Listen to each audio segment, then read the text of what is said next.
Ya, entonces buenas noches, profes.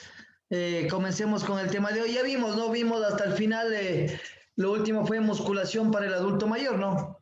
Entrenamiento para el adulto mayor. ¿Eso fue lo último que vimos? ¿O eso no alcanzamos a ver? Bueno, va a ser un recorderis de unos dos temas anteriores y yo creo que solo eso nos faltaba de ver. Entonces ya les comparto. Ya.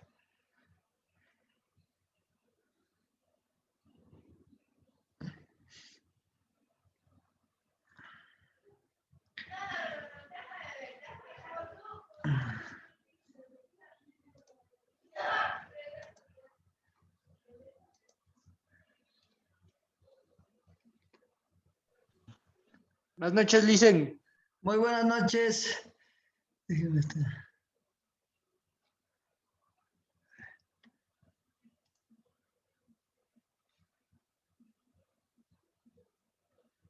¿Dónde está?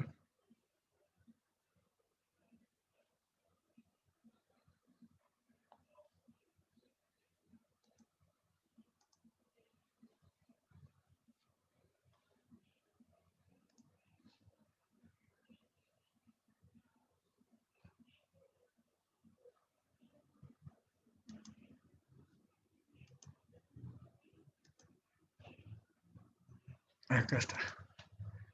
Ya, ok. La semana anterior, la última parte, ¿no es cierto? Fue el entrenamiento de adultos diferente entre hombres y mujeres. Eso ya vimos, ¿no, profes? Sí. Sí, profe, ya. Ya, entonces vamos a solo, vimos que no había mucha diferencia, ¿no? Realmente no era una diferencia de sexo lo que veíamos en el entrenamiento de hombres y mujeres, sino lo que más vimos fue que la verdadera diferencia es más por su estatura, ¿no? Y su morfología. Que eso lo vamos a ver entre hombres y mujeres, como entre hombres y hombres y mujeres, ¿no es cierto? Si vemos una persona, una mujer de 1,80, de 90 kilos, obviamente va a ser más fuerte y va a tener más capacidad muscular que un hombre de 1,60.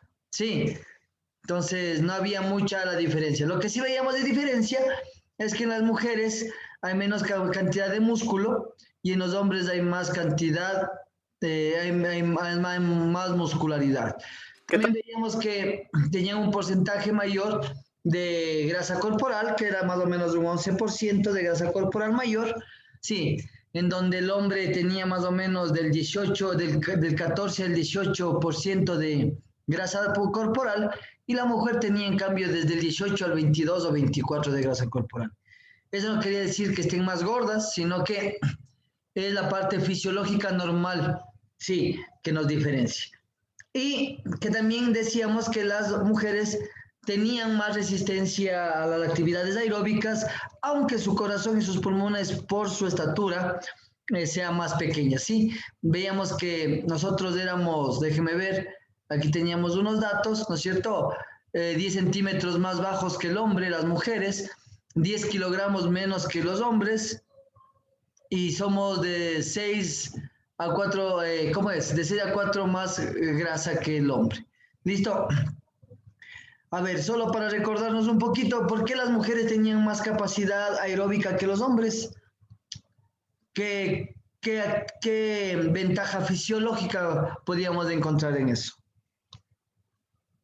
Que tenían mayor cantidad de fibras de contracción lenta. Correcto, profe, gracias. ¿No es cierto? Al no tener tanta testosterona generan menos masa muscular, o sea, fibras de contracciones rápidas, pero al contrario tienen más cantidad de fibras de contracción lenta y mayor cantidad de resistencia aeróbica, ¿no es cierto? Entonces no había. Y que cada uno va a poder muscular dependiendo a su fisiología. Yo voy a ganar la fuerza, ¿no es cierto? Si yo peso yo mido unos 63, voy a poder muscular y a ganar la fuerza que mi capacidad y mi estatura y mi morfología me lo permite. Sí, si midiera 1,90 o 2 metros, pues tendría más fuerzas y más muscularidad. Y en las mujeres pasaba igual, que no hay ninguna diferencia de proporción muscular, de fuerza, sino que es por su complexión y la falta también de testosterona, ¿no? Tienen un 10% a comparación nuestra y tienen progesterona. Entonces, no había deportes para mujeres, no había deporte para hombres, no hay productos nutricionales para mujeres y para hombres, ¿sí? Generalmente es más un marketing, ¿no es cierto? No hay carne de pollo para mujeres y para hombres, o no hay filete para hombres y para mujeres. Las sustancias nutritivas son para todos, pero siempre nos venden con esa idea, ¿no? De productos para mujeres y productos para hombres, que en realidad lo que menos cantidad tienen es de calorías, ¿no? Por ejemplo, si compro una isoproteína, que es una proteína aislada, sé que voy a conseguirlo con menos cantidad de calorías, pero no es para hombres ni mujeres, es para las personas que no quieren o no quieren ganar mucha grasa corporal. ¿Listo? ¿Qué tal? Vamos a ver el entrenamiento para adultos mayores, que era lo último que vimos, y que nos decía que pues está más que aconsejado hacer actividades tanto cardiovasculares como de fuerza para el adulto mayor, que ya hemos revisado bastante eso. Sí, ayuda a la parte cardiovascular, a mejorar el nivel de minerales y calcificación en los huesos, a quitar dolores articulares en el caso de tener artritis o artrosis, sí, y que la única complicación del adulto mayor para muscular es que tenga alguna patología y dependiendo de eso también podemos ir modificando el entrenamiento. Entonces, no había ningún problema que el adulto mayor, tomando en cuenta siempre la vejez, las diferencias que existen de la vejez y el deterioro que sufre todo el cuerpo, ¿no? A nivel cerebral, a nivel muscular, a nivel óseo, a nivel de hormonas, modificarla el entrenamiento. Entonces, eso vimos la semana anterior. Vamos a ver ahora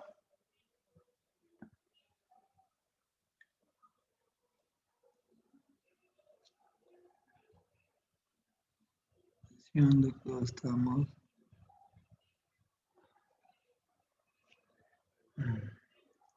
Vamos a ver ahora un poquito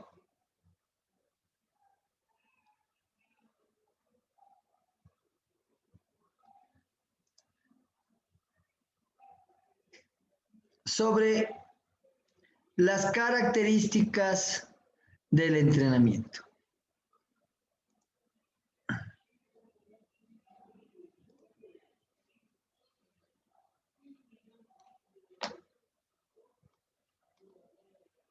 Ok.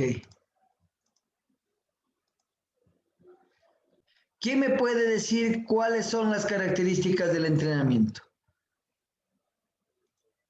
¿Quién sabe de qué están compuestas las características de un entrenamiento?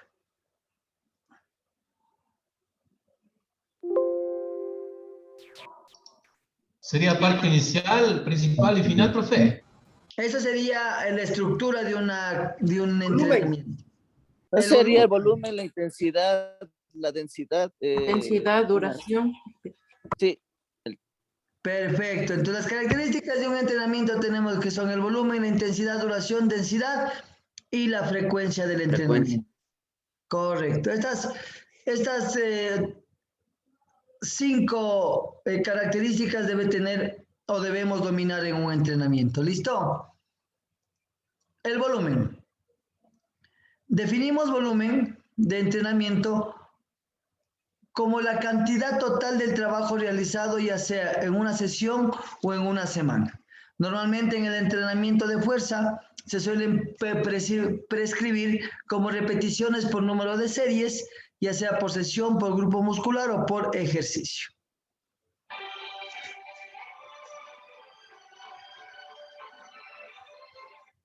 ¿Listo? El volumen de entrenamiento que debemos realizar en nuestras sesiones de musculación es un concepto que se suele generar muchas dudas, ya que será variable en función de nuestros objetivos y otros factores particulares a cada individuo.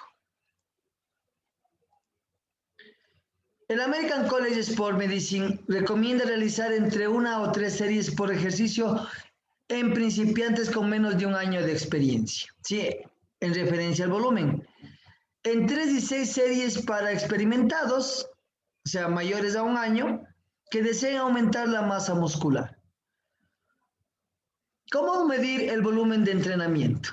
El volumen es un entreno, se puede medir de varias formas, por las repeticiones totales o por el peso total movido o distancias recorridas. ¿Listo? Entonces, podríamos decir 3 formas de medir el volumen. 1, por las repeticiones totales, ¿sí? O por el peso total movido en un entrenamiento o las distancias recorridas. Vamos a ver, el volumen de entrenamiento según las repeticiones totales. Puedes contarlo por número total de repeticiones que se hacen para un mismo grupo muscular dentro de una semana. Para hacerlo tienes que contar el número de repeticiones que haces en cada serie y a eso multiplicarlo por cada ejercicio que hagas para cada grupo muscular. ¿Listo? Como por ejemplo, si haces una rutina de torso-piernas, entrenas pecho haciendo press de banco, 4 series de repeticiones en cada ejercicio. Y entrenas lunes y jueves. Sí. El resultado sería 10 repeticiones por 4 series, 40 repeticiones por ejercicio. ¿Listo? Esto sería en una vez. Ahora las 40 Profe, dígame. disculpe, y si quiero aumentar la masa muscular, ¿aumentaría más repeticiones? No, si quiero aumentar la masa muscular, podemos hacer esto. Generalmente, el número de repeticiones para aumentar la masa muscular va a ir entre 8 y 15 repeticiones. Máximo hasta 25. Sí, de 8 a 15 repeticiones. ¿Sí? ¿Y cuántas series? Puede ser entre 4, 3, 5 series, hasta 6 series, que va a depender. Por ejemplo, si yo uso un grupo muscular grande, yo debería hacer entre 4 o 5 series, 4 de 10, 4 de 12, 4 de 15. Entre 4 y 5 a 6 series. Pero si profe, disculpe, pero esa cantidad de repeticiones que nos dijo al último, digamos, de 15 a 25, sería para una persona que, digamos, ya esté estrictamente al físico-culturismo, digo yo, ¿o no? No, depende, porque todo va a depender del grado de intensidad, ¿no es cierto? Si yo hago con 20 libritas press de banco y hago 25 repeticiones, ¿qué estaría trabajando yo ahí? ¿Qué dijo, profe? Es que no le escuché bien. Si yo hago 6 series de 25 repeticiones con 20 libras, ¿qué estaría trabajando ahí? ¿Qué tipo de fuerza estaría trabajando ahí? El press de banca. Explosiva.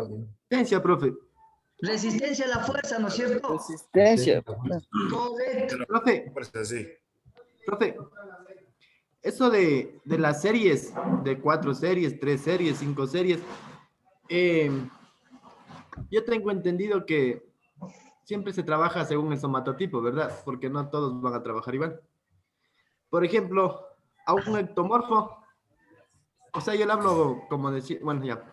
A un ectomorfo se trabaja más en series de 3 series y de tantas repeticiones según la fase en la que se encuentra.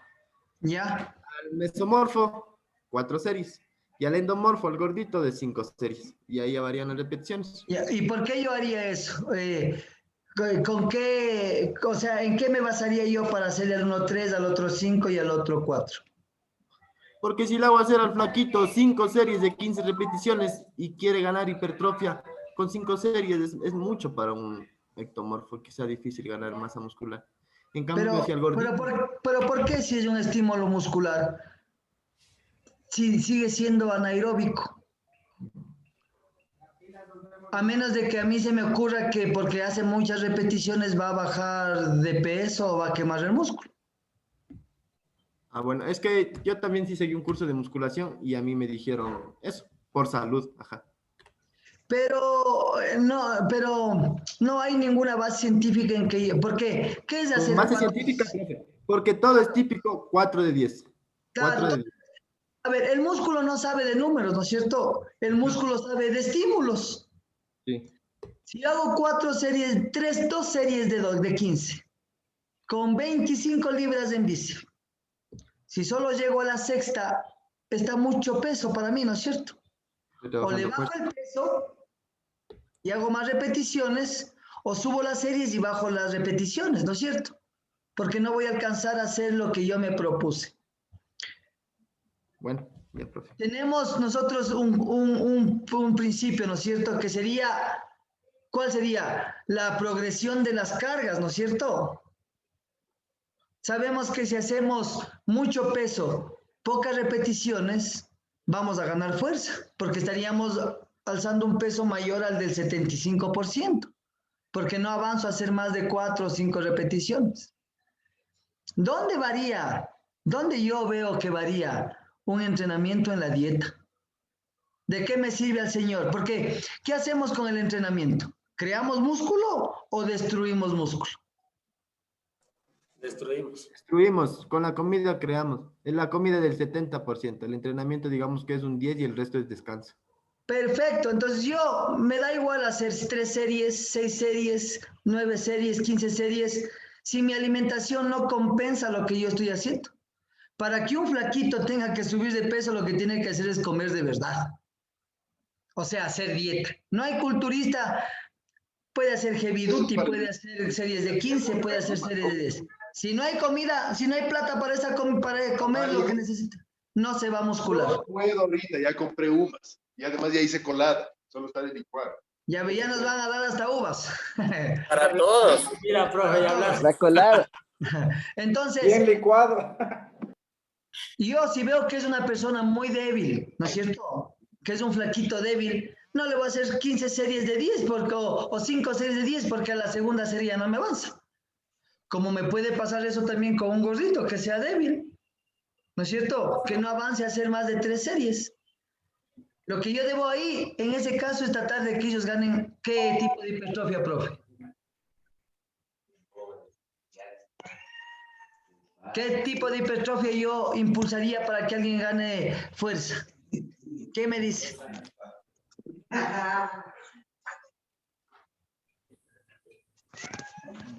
Profe Diego Ayala, ¿qué tipo de fuerza yo podría o qué tipo de hipertrofia necesito hacer para que alguien gane fuerza? Habían 2 tipos de hipertrofia, ¿se acuerda? La sarco, algo así. La sarcoplásmica y la miofibrilar, algo así. La sarcomérica y la sarcoplasmática, ¿no es cierto? Claro. Si yo veo a alguien que es muy débil, con 10 libras no va a muscular. ¿No es cierto? A menos de que yo sea mago para que le ponga 10 libritas y a muscule. ¿Qué tendré que trabajarle? En una hipertrofia sarcomérica. O sea, ir haciendo ejercicios de fuerza para que él, luego de que gane un poco de fuerza, él pueda ganar más o pueda destruir más masa muscular o más fibras musculares. Ya cuando alguien está muscularmente grande, ya no le interesa tanto la sarcomérica porque tiene un músculo lleno de líquido y más hipertrofiado. Entonces, ahora hay otra cosa, por ejemplo, no sé si el profe Juan Salazar me diga, si en el curso le dijeron que para definir hay que hacer altas repeticiones. No, falso. ¿Qué dice usted, profe Juan? Mande, profe. En el curso que usted recibió, ¿de pronto le dijeron que hay que hacer muchas repeticiones para definir? No, va el porcentaje, profe. Según el porcentaje de trabaja definición, según el porcentaje de hipertrofia, según el porcentaje de fuerza. Todo depende del porcentaje. Pero, ¿usted trabaja definición haciendo repeticiones? Cambiando el tiempo de descanso. No, porque no puedo hacer por circuitos y no por repeticiones. O sea, depende. Bueno, pero con ejercicios de circuito usted va a ganar definición. O sea, sí me va a ayudar, pero como usted dice, la comida depende de todo, porque ya cambia la comida. Porque yo le puedo decir que quedé campeón nacional y no me subí a una bicicleta nunca, pero hacía dieta. Claro, yo tampoco nunca hice ejercicio. A mí me prohibían jugar fútbol, me prohibían trotar. Ajá. Y usted hacía dieta y ya se definía. Sí, entonces no hay ejercicios para definir. Hay dieta para subir de volumen muscular y hay dieta para definir. Recuerden que... No hay sustancia más fuerte que la de su propia mente. Correcto, y lo que tengo que hacer es un estímulo, ¿no es cierto? De pronto me viene un flaquito fuerte. Por ejemplo, usted también le debe conocer, a Andrés, ¿cómo es? Andrés Borja, él era un negrito delgado, lo que tenía era un buen bíceps. Pero la primera vez que le puse a hacer press de banca, se puso 40 libras al un lado y 40 libras al otro. El primer día hizo un press de banca con 80 libras. Parecía que estaba dopado, pero nunca había hecho pesas. Y yo hacía 80, pero dopado, él hacía sin doparse. Y era delgado, no era musculoso. Si no vean en el cómo él era de muchacho, él le conocía a los 17 años y hoy es un gigante. Ángel Ronquillo es también así, profe, él era flaquito y ahora es igual. Ya, y son fuertes de por sí. Entonces, ¿cómo yo le digo a esa persona delgadita? No, solo van a hacer 3 series y con poquito peso. Pues si no me hace nada. ¿No es cierto? Ya cuando yo voy viendo, como usted dice, por lo menos a la primera vez hago un test, testeando, digo, sí, esta persona es fuerte. Porque veo que hace con buena técnica y es flaco. ¿De dónde sacará la fuerza? No sabemos, pero de qué es fuerte, es fuerte. Entonces, es muy relativo. Sí. Profe, perdón, una consulta ahí. Y en ese caso, como usted dice, la persona es fuerte y ahí también le hace el mes de adaptación y de ahí le hace el RM o cómo. Claro, un mes de adaptación para que él se acostumbre al ejercicio, vaya cogiendo la técnica y cuando le hace el test me figuro que el hombre debe estar en vez de hacer 80, unos 120 en preso. Y de ahí si ya le hace siempre hay que hacer un test, así sea usted profesional y mientras más profesional, más test. Para que pueda sacarle más del jugo a ese deportista. Sí, pero siempre hay que hacer un proceso de adaptación, siempre. Que él comience fuerte no quiere decir que no necesite un proceso de adaptación. Ya. Entonces, bueno, aquí hablábamos, ¿no?, de que había en el volumen muscular, según las repeticiones totales, sí, que yo voy a medir cuántas repeticiones hago a la semana, y yo puedo saber que si alcé, por ejemplo, dice 80 repeticiones por semana, si yo alcé con 40 libras 80 repeticiones por semana, y luego hago 80 repeticiones por semana con 70 libras, o con 80 kilos, o con 90, voy a saber que estoy más fuerte, ¿sí o no? Entonces, es para tener un parámetro más o menos de cómo yo puedo ir llevando, aunque no haga un súper programa de entrenamiento o no haga una super planificación, ir llevando mis propios datos. ¿Listo? Ahora, recuerden, yo he recibido cursos de una cosa y cursos de otra, ¿no? Y en una cosa parece que se llevaran como que se contradijeran. No, en realidad no es así. Lo que pasa es que el deporte no es medicina para todos. Sí. No es que yo le diga, usted hace 10 y como mi amigo el musculoso con 10 y 300 libras musculoso, le va a pasar igual. No, no le pasa igual. Es por eso que el entrenamiento es tan misterioso y tan fabuloso, porque usted tiene que hacerlo para cada persona. Y si el uno musculó con 300, de pronto el otro muscula con 40. Y de pronto otro no muscula ni con las dos. Tiene que buscar un tercer peso y una tercera dieta para que el hombre pueda muscular. Si no fuéramos los mejores entrenadores del mundo y sacáramos deportistas que no vea, ¿no es cierto? Pero no funciona así. Cada persona es diferente. Y eso es lo que sabemos. Entonces, un curso siempre nos va a dar, y es más, hasta la dieta. Si usted va donde un nutricionista, le dice el nutricionista, esto no es una dieta para todos. Hay que ir viendo cómo le va. Y ir mejorando la dieta y cambiando productos dependiendo de cómo usted vaya mejorando. No es una receta para todos. Lo que sí tenemos que tener ciertos parámetros, ¿no es cierto? De pronto, si nos sirva ciertos parámetros, ¿no es cierto? Hacerle menos repeticiones al más flaquito, un poquito más al gordito y un poquito más al musculoso. Sí nos va a servir, pero va a haber las excepciones en donde ninguna de esas 3 cosas nos funcione y uno tenga mismo que analizar ese aspecto. Y debe ser, y es más probable que en todos los deportes pasa lo mismo, ¿no? ¿Qué dice el profe Michel? Es por eso que, o sea, es de suma importancia, o sea, las planificaciones tienen que ser personalizadas. O sea, y he visto en gimnasios, ¿no? Por decir, usted va un grupo como de más flaquitos, otros más gordos, otros más gordos, entonces viene a lo mejor hay un instructor o dos, y dice, a ver, este grupo va a hacer esto, la misma cantidad, ¿no? La misma Sí. cantidad, el otro grupo va a hacer lo otro, y este otro grupo va a hacer esto. Entonces eso, pésimo, porque un entrenamiento o sea, no puede ser así, o sea, uno tiene que planificar no sé. Para cada persona. Exacto, para cada persona, para cada atleta, para cada levantador de pesas, para cada basquetbolista, para cada futbolista. Bueno, cuando están trabajando en grupo, ¿no? En el fútbol, entonces es todos lo mismo, ¿no? Pero si es una preparación de pronto especial que necesita, pues ahí tiene que planificar, o sea, tiene que ser personalizada la planificación y el entrenador tiene que estar haciendo ahí haciendo un seguimiento, evaluando. Eso es importante y ahí pues es la única manera que se obtenga los resultados que uno persigue. Caso contrario, no. Claro. Imagino que en cualquier deporte, ¿no? Sobre todo, pues si quiere alcanzar resultados, logros, ¿no? Pues si es para pasar el tiempo, nomás un rato ahí, para ver qué pasa, bueno, ahí ya es otra cosa, es otra historia. Ajá, exactamente. Eso, profe. Claro, porque ¿cómo sabemos que el flaquito no es más fuerte que el mesomórfico?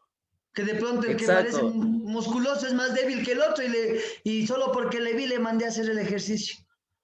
¿No es cierto? Podemos Ajá. tener parámetros que nos ayuden, pero eso no nos dicta nada. Exacto, a eso me iba yo, ¿no? No quiere decir que los cursos estén mal, no. No quiere decir que cada curso reciban todos los... Yo he sido culturista, pero he recibido cursos de fútbol, de básquet, de béisbol, de atletismo, ¿no es cierto? Porque todo nos sirve, pero como parámetros para nosotros poder seguir mejorando nuestro entrenamiento. Pero no puedo decir, en el curso me dijeron que todo el mundo 40 minutos de bicicleta y así se queda, porque entonces no va a funcionar. O de pronto le funciona uno de los 10. Sí, di pie con bola en uno. Entonces, de pronto por ahí sí, me saqué el bingo en uno, pero lo mejor es individualizado. Luego venía el otro tipo de volumen, que es como cuando queremos ganar fuerza. Sí, el entrenamiento según el peso movido. En otra forma de saber el volumen de entrenamiento es saber el peso movido. Esto sería multiplicar el peso que mueves por el número de repeticiones y con lo que te dé, multiplicarlo por el número de series. Esto hacen bastante la gente que hace halterofilia. Sí, hoy tenemos que en esta semana tengo, no sé, que mover 5.600, 7.000 libras y reparten el peso para toda la semana. Sí, y lo van multiplicando dependiendo del número de series y de peso que hayan alzado. Entonces, por ejemplo, aquí alza 70 kilos, multiplica por sus 10 repeticiones en press y alzado 7 kilos por serie de press, 700 kilos de press. Y luego estos 700 kilos los multiplica por las 4 series al día y él ha movido 2.800 kilos en el día. Sí, por el tipo de ejercicio que ha hecho. Y si esto lo multiplica por 2 veces a la semana, que va a ser el press, él ha movido en la semana 5.600 kilos. ¿Listo? No es que ha movido los 5.600 kilos de golpe, ¿no? Es la suma de la cantidad de peso que alzó por las repeticiones que hizo en la semana. Entonces ahí va a saber si es que en un mes o 2 meses él alza 7.000 kilos, va a poder saber que él está cada vez más fuerte. ¿Listo? Entonces, es una variante de cómo poder medir el volumen, tanto en series como en peso movido. Y el último sería medir el volumen de entrenamiento con el número de repeticiones. Se utiliza para más temas de hipertrofia y estética. Sí. También el volumen hablábamos generalmente para los atletas y la gente que hace ruta, bicicleta, la cantidad de distancia que uno puede recorrer, ¿no es cierto? Mientras más distancia, más volumen recorrido. ¿Listo? Entonces, creo que está claro, ¿no es cierto? No hay mucho misterio en la parte del volumen, más está dado por el número de repeticiones o las distancias, ¿no es cierto? También puede ser el volumen por tiempo, ¿no? Si es que yo en vez de correr 15 o media hora voy a correr 3 horas. Hay más volumen de recorrido. Sí. ¿Cómo medir el volumen de entrenamiento? Para medir la cantidad total de actividades realizadas, el volumen de entrenamiento, los indicadores comunes son tiempo, distancia, número de series, repeticiones o kilos levantados. ¿Sí? Tiempo, distancia, número de series, repeticiones o kilos levantados. ¿Listo? Mientras más repeticiones, más series, más peso levantado en de forma fraccionada, lo que trabajaremos es volumen. Hola equipo, un día más en el canal de Batman Science. Hoy vamos a hablar del volumen de entrenamiento, que es algo que me habéis pedido bastante, y no solo el volumen de entrenamiento, sino cómo encontramos nuestro volumen de entrenamiento óptimo para progresar y ganar masa muscular. Entonces, este vídeo va a tener bastante chicha teórica, también veréis después imágenes de cómo voy entrenando y todo eso, así que no os lo perdáis, estad atentos y atentas porque yo creo que os va a gustar bastante y sobre todo que va a ser muy práctico y aplicable en vuestros entrenamientos. Así que vamos a darle caña a esto. Close your eyes and leave the world behind you. And in your dreams to fill your mind, I'll find you. I'll hold you in the place where we belong. For so long.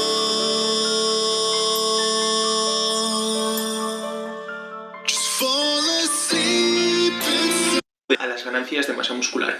Hasta ahora, lo que se ha visto en diferentes trabajos es que el volumen de entrenamiento es la variable más importante de todas las demás, que están relacionados con la intensidad, la frecuencia de entrenamiento, la densidad, tiempos de descanso, orden de ejercicios. El volumen de entrenamiento es la variable más importante de todas. Entonces, saber cuál es nuestro volumen de entrenamiento óptimo, pues va a ser una variable clave para progresar.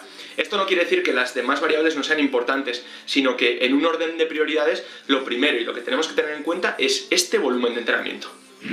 De hecho, si vamos al último metaanálisis que ha salido sobre el volumen de entrenamiento, tenéis aquí el Forest Plot, veis cómo los estudios están a favor de un mayor volumen de entrenamiento para ganar masa muscular. De hecho, lo que se dice en este trabajo es que 9 series por grupo muscular es mejor que hacer menos series por grupo muscular. Lo que pasa es que no han visto si sería mejor hacer más. Entonces, cuando vamos a diferentes trabajos e intentamos ver cuántas series son las interesantes para ganar masa muscular, ninguno de estos trabajos nos dice un número. Sí que es verdad que en trabajos anteriores lo que se ha visto es que un rango de entre 15 y como muchísimo 25 series por grupo muscular es interesante para estas ganancias de masa muscular y se maximizarían aquí. Entonces esto dependería de un montón de cosas, ¿no? Pero entre 15 y 25 series, que es lo que yo también muchas veces suelo recomendar. Pero claro, esto no siempre es así y no podemos seguir esto de 15-25 ni para todos los grupos musculares, ni para todas las personas, ni para nada. Es un valor orientativo y ya está.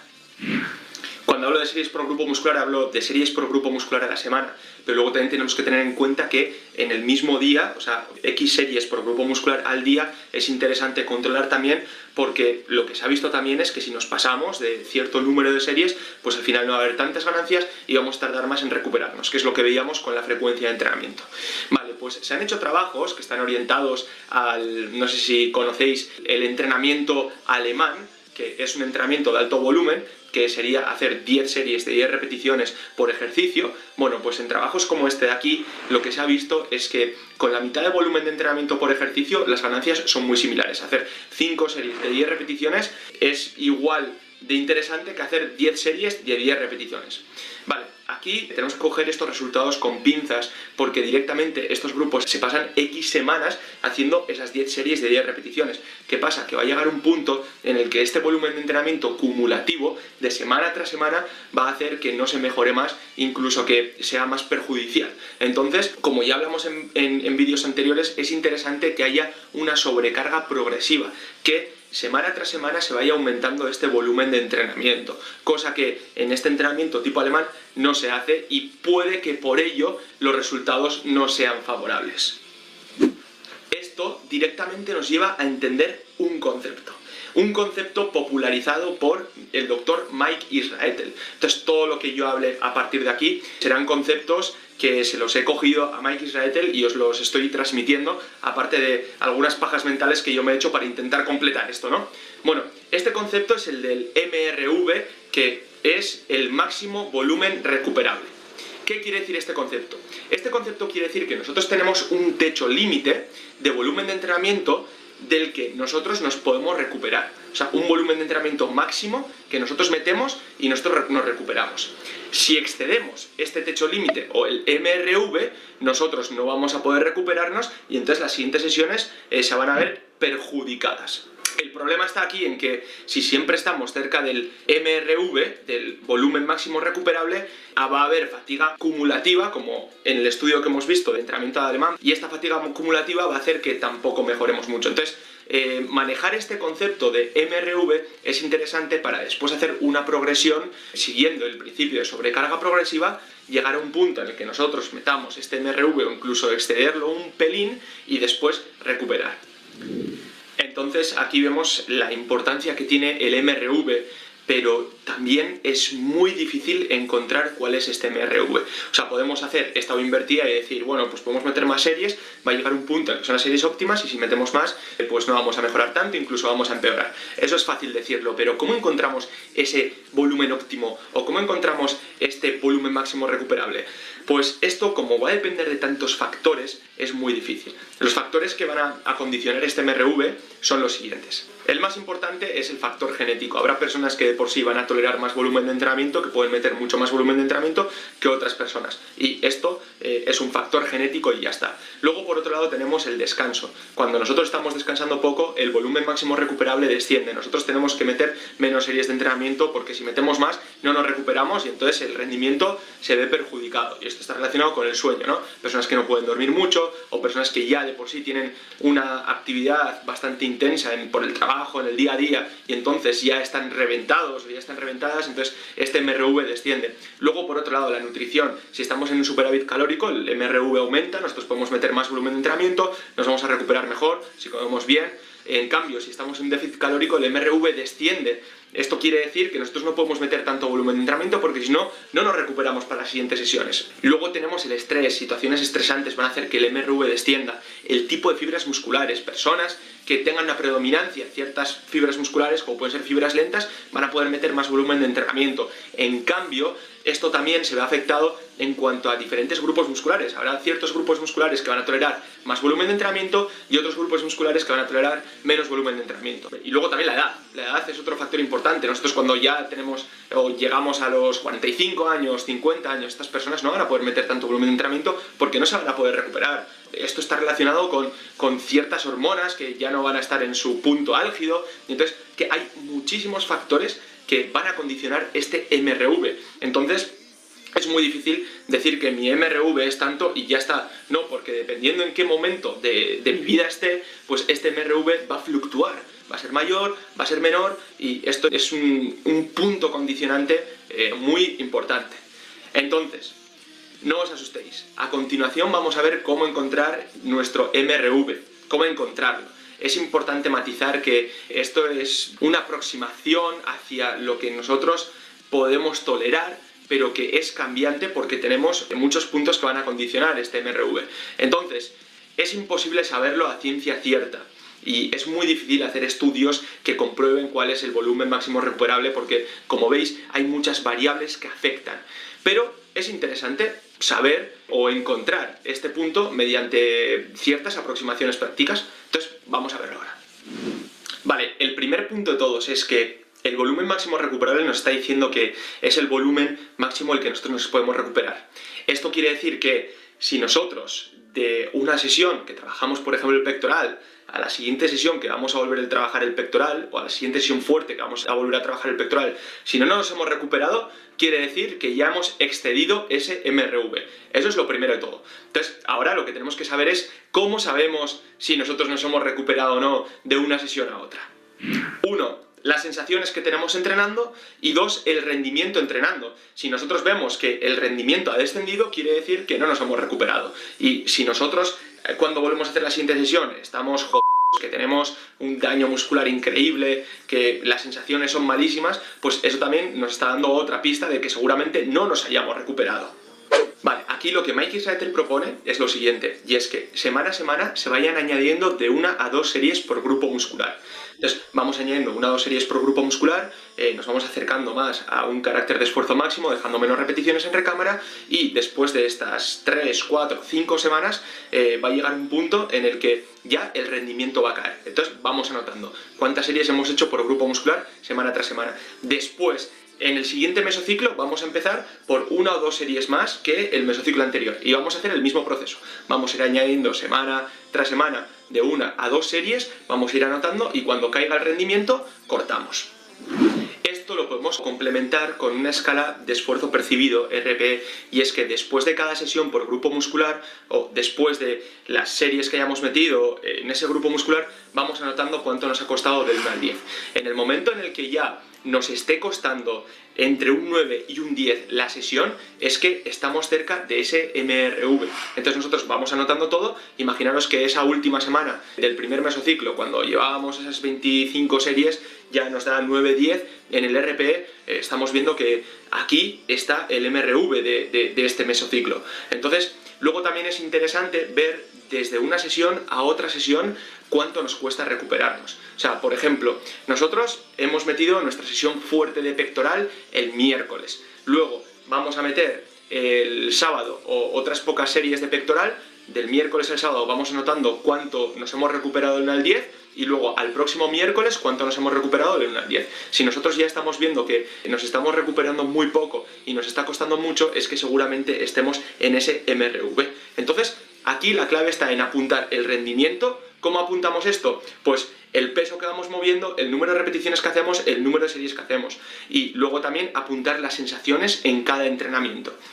Entonces, una vez tengamos todo esto, pues podemos ir aproximándonos a este MRV. Luego también, como había tantos factores que afectaban en este MRV, pues habrá mesociclos en los que no estamos en una buena situación y va a caer. Pero bueno, tenemos en cuenta y sabemos que no estamos en una buena situación. Entonces, no vamos a pensar que este MRV es nuestro rango medio, digamos, de alguna manera.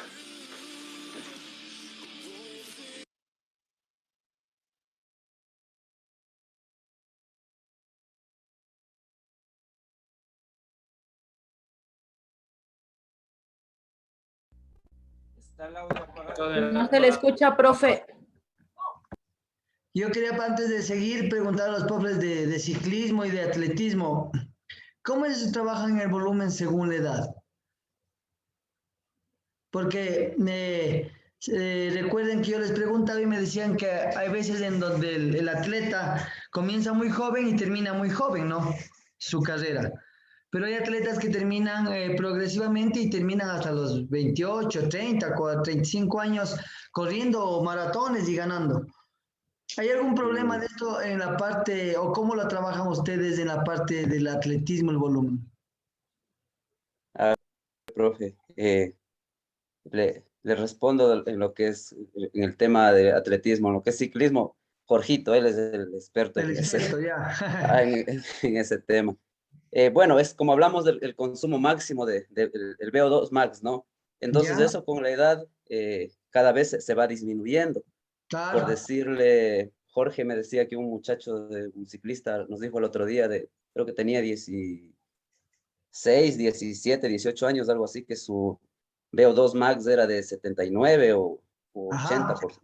Entonces a esa edad, con ese consumo máximo de oxígeno, pues uno puede hacer grandes cosas, ¿no? O sea, puede manejar lo que es intensidad, lo que es cargas, o sea, en el atletismo. Pero si ya una persona tiene 50, un atleta, 50 años, ya pasa de 50 años, el consumo máximo, su VO2 va a estar por los 52, 55 como máximo. Y eso si no, sí, más o menos por ahí, o bajo el 55. Entonces ahí ya no se le puede trabajar ni en cargas, o sea, lo que es volumen, ni intensidad, o sea, no va a responder ya, o sea, su organismo, o sea, ya no tiene ese consumo, ese VO2 tan alto, o sea, mientras más alto el VO2, el consumo de VO2, el rendimiento, la intensidad es mejor. Entonces, por decirle llegamos fácilmente, superamos una frecuencia cardíaca de 194, 196, 198 en un esfuerzo máximo con 18, con 20, 22 años. Pero una persona ya de 50, de 60 años, imposible que llegue, estará por su frecuencia cardíaca, será la máxima será entre 160 y 170 aproximadamente. Así que cae el rendimiento de una manera muy grande y por supuesto, entonces, si yo como entrenador quiero hacerle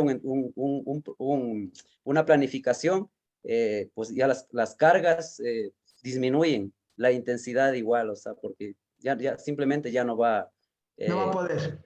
No va a poder, ya no va a rendir, o sea, ya no va a rendir. Y si yo hago pues algo que me excedo con exigiéndole demasiado, pues puede tener un infarto, puede lesionarse fácilmente y tener muchos problemas, sobre todo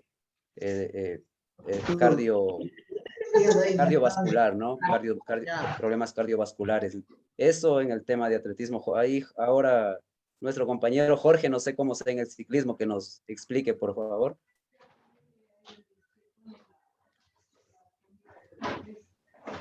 Profe, buenas noches, compañeros, buenas noches con todos. Bueno, en el tema de ciclismo, y creo que en la mayoría de los deportes se maneja el volumen de acuerdo a las categorías. Ya. Por ejemplo, en el caso de ciclismo, las categorías van preinfantil, infantil, o sea, los preinfantiles más pequeños, luego los infantiles, prejuvenil, juvenil, sub-23, que son menores de 22 años, y élite. Se puede competir en la categoría élite hasta los 30 años, si es que desea. Ya. Y si es que quiere ya continuar en la categoría Máster A, que es de 30 a 39 años, de Máster B de casi de 10 años en 10 años. Esas son las categorías. Entonces, las distancias es en función de la categoría. Por ejemplo, un campeonato nacional para un muchacho que tiene 17, 18 años son 120 kilómetros. Ya. Para un sub-23 son 160 kilómetros. Ya. Y para un élite son 180 kilómetros. Un élite puede ser desde, por ejemplo, como les comenté el otro día, ya corren en la categoría élite desde los 19 años. Ya. Ahí justamente recién más quedó una estadounidense, Christine Armstrong, campeona olímpica en 4 juegos consecutivos, tiene 47 años.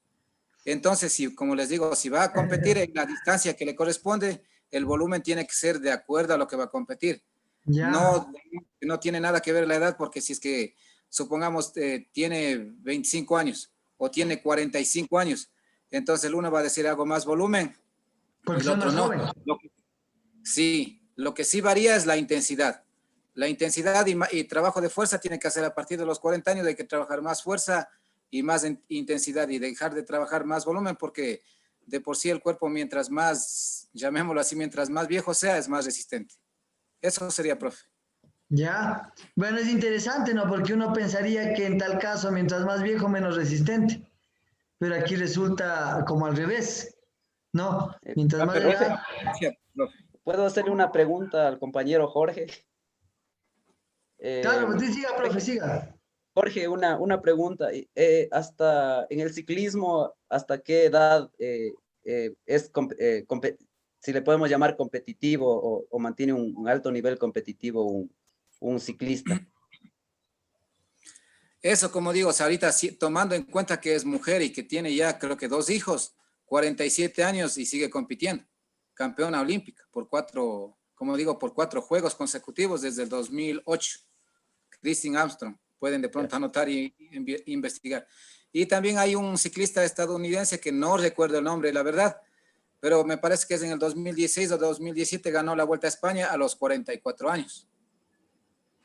Pero normalmente, hablando en términos generales, es hasta digamos que el máximo nivel de 25 años a 40 años. Hay unos que pueden pasar, a unos que están antes, pero más o menos digamos que de 25 a 40 años puede ser el máximo nivel que puede llegar a tener un ciclista, pero puede, como digo, varía. Pero por último es bastante longevo, ¿no? Porque 40, 47 años es bastante edad para tener tanta resistencia. Pero bueno, profe, es más longevo que en el atletismo. De atletismo desconozco. Profe, Michelle, es más longevo en el ciclismo que el atletismo. No se escucha, profe. Sí, según lo que dice nuestro compañero Jorge, sí, o sea, es en el ciclismo hay como más, sí, son, o sea, más longevos, o sea, longevos y consiguen esos grandes resultados. En cambio, en el atletismo, usted a los 33, 34 años está llegando a lo máximo, ¿no? Y de ahí, después de los 35, viene ya la declive. Entonces, a los 40, 42, 45 años, no sé, por decirle, un corredor de 5.000 metros que a los 22 años corría en, no sé, pongamos un ejemplo, 12 minutos con 50 segundos. A los 40 años, él mismo con esos, claro, con los mismos entrenamientos, pero ya no va a poder hacer la intensidad que hacía cuando tenía 22 años. Entonces, correrá esos 5 kilómetros a lo mejor en 14:10, 14:30, o sea, ya, así. Y si llega a los 50, más alto. Perfecto. Así es en el atletismo. Y a ver, algún futbolista aquí, ¿el futbolista hasta qué edad está joven en el deporte? Hasta los 35, ¿no? A que se mueva, profe. No, pues, pero creo que hasta los 35 años, ¿no? Entonces, gracias, profe Jorge. Vemos que el ciclismo se puede llegar hasta mayor edad y seguir respondiendo de una forma óptima. Bueno, entonces, mire, eso era lo que yo quería llegar un poquito, ¿no? Los parámetros de intensidad son difíciles, de volumen son difíciles de medir. Sí, más fácil es medir la fuerza que medir el volumen. Es más fácil medir la intensidad que el volumen. Pero bueno, ya tenemos las experiencias que nos han compartido los profes y ya nos podemos ir dando cuenta cómo más o menos diferencia, ¿no? De un deporte al otro. 10 años es, si digo 35 y digo 47, 12 años es bastantísimo. Sí, entonces hay una gran diferencia de deporte a deporte. Pero, profe, por ahí hay, como dijo Jorge, unas decepciones, ¿no? Claro. Hace unos años un atleta japonés ganó el maratón de Boston a los 45, 46 años, no sé exactamente, pero ese día cayó un diluvio que en la partida el agua teníamos casi por las rodillas. Y no sé cómo hizo y ganó a todos, a los archifavoritos kenianos, etíopes. Y a esa edad ganó, o sea, fue noticia, ¿no? En el mundo, no por haber ganado, o sea, por haber ganado, porque es uno de los 6 majors, o sea, de los mejores maratones del mundo, sino, o sea, cómo lo hizo, a la edad que lo hizo. Claro, el tiempo fue alto, 2 horas con 22, con 19, que es un tiempo altísimo, ¿no? Normalmente esa distancia se corre en la actualidad en 2 horas, 2 minutos, 2 horas, 3 minutos, así, bajo las 2 horas 5 para ganar un evento así de esa magnitud. Y él corrió como en 2:18, 2:20, o sea, el tiempo fue altísimo, pero ganó ahí a los 40 y tantos años, pero son, sí, excepciones que, exacto, eso, bro. Ok, el esfuerzo con intensidad es el grado real de exigencia o demanda del tipo de fisiológica, técnica y emocional en relación con las posibilidades actuales del sujeto. ¿Listo? Todo tiene varios factores, ¿no? Sabemos que en el deporte podemos salirnos de lo común y entrar a lo extraordinario y no hay explicación para que alguien pueda repetir eso. De pronto solo esa persona sea la única que vuelve a hacer esa actividad. Entonces, por eso, no tener siempre una referencia, pero no hacer la regla, ¿no? Nosotros tendremos que resolver eso con el pasar del tiempo y con la gente que encontremos, y si podemos resolverla, pues qué mejor. La intensidad de entrenamiento como componente de la dosis de ejercicio o carga externa debe ser cuantificada o expresada a través de distintos indicadores según el tipo de modalidad de ejercicio realizado. Sí, no hay el mismo grado de volumen e intensidad para todos los deportes. ¿Listo? Cuando estás haciendo actividades aeróbicas como caminar, andar o bicicleta, la intensidad del ejercicio se correlaciona con la dificultad. La actividad implica para ti la intensidad del ejercicio. También se refleja en la respiración y la frecuencia cardíaca, en el hecho de si estás sudando y qué tan cansado tienes los músculos. Hay dos maneras básicas de medir la intensidad del ejercicio. La una es de forma un poco empírica, podríamos decirlo así, ¿no? La intensidad del ejercicio es una medida subjetiva de la dificultad que la actividad física implica para ti. Es decir, el esfuerzo que percibes. El nivel de esfuerzo que percibes puede ser diferente al que otra persona sienta al hacer el mismo ejercicio. Por ejemplo, una carrera intensa para ti quizás es el ejercicio liviano y para una persona que tiene un mejor estado físico. Y para ti puede ser el peor día de la vida, ¿no es cierto? Que el ejercicio sea terrible. Y con la misma distancia, con la misma edad, con la misma estatura, sí, con morfologías muy parecidas, pero no es la misma sensación de ejercicio. La otra manera de saber si estamos cansados es la frecuencia cardíaca, ¿sí? Esa es la forma más fácil de saber en qué umbral estamos, ¿no es cierto? Si es muy intenso o es muy bajo la intensidad. Tu frecuencia cardíaca ofrece una visión más objetiva de la intensidad del ejercicio. En general, cuanto más alta sea la frecuencia cardíaca, durante la actividad física mayor será la intensidad del ejercicio. Por eso decíamos alguna vez que, ¿para qué me tomo yo el pulso si voy a hacer pesas, ¿no es cierto? Si no es una actividad.